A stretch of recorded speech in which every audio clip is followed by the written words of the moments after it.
Hi, my name is Danica Kelly, and today I would like to share with you Genus Narcissus by Natasha Trethewey.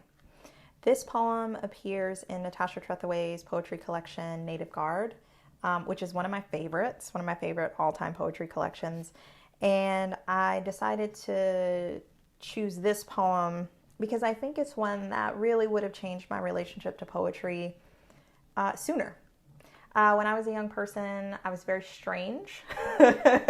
I was, like many young people, interested in Greek mythology. I watched a lot of Xena, Warrior Princess. I watched Hercules. If it had any kind of Greek mythological content, I was like immediately drawn to it. And broadly speaking, that's not super strange, but I had moved from LA to Arkansas when I was 13 and started high school.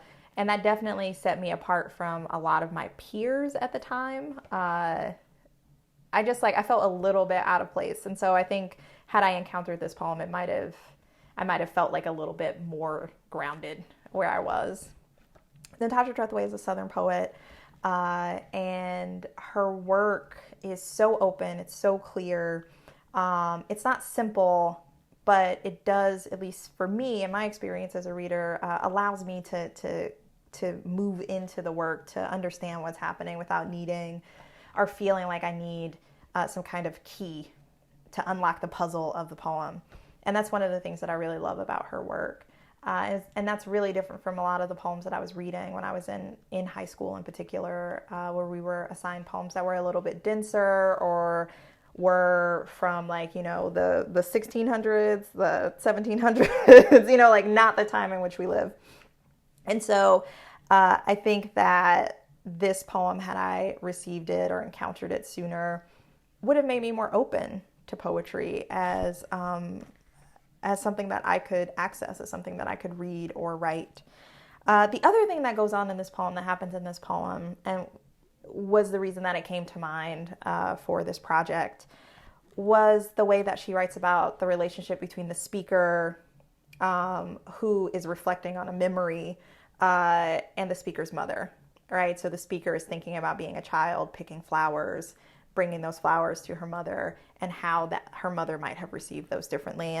And this poem models for me, just like as a person, how we can have such different experiences of a moment, and sometimes it's not clear that those experiences are different until much, much later.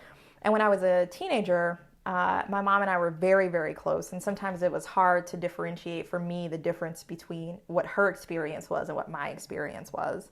And I think this poem sort of would have given me some notion, some inkling that it was possible to have a different experience from my mom. So I'm going to read Genus Narcissus.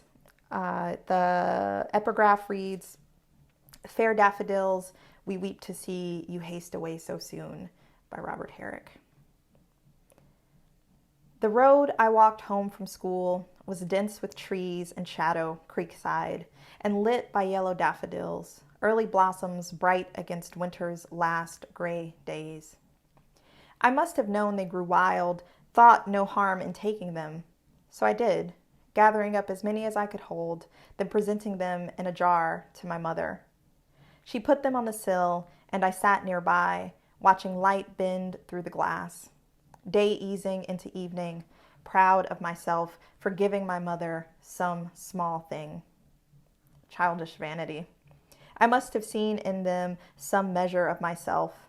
The slender stems, each blossom a head lifted up toward praise or bowed to meet its reflection. Walking home those years ago, I knew nothing of Narcissus or the daffodil's short spring, how they'd dry like graveside flowers rustling when the wind blew. A whisper, treacherous, from the sill. "Be taken with yourself," they said to me. "Die early," to my mother.